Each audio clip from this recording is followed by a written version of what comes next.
مسند احمد کی حدیث پاک اور حدیث نمبر 3672 ہے۔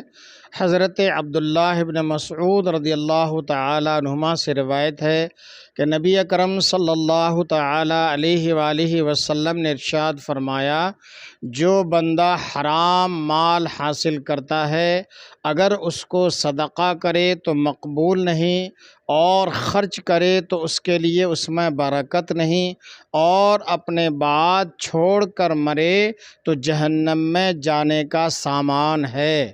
اللہ تعالی برائی سے برائی کو نہیں مٹاتا، ہاں نیکی سے برائی کو مٹا دیتا ہے، بے شک خبیث کو خبیث نہیں مٹاتا۔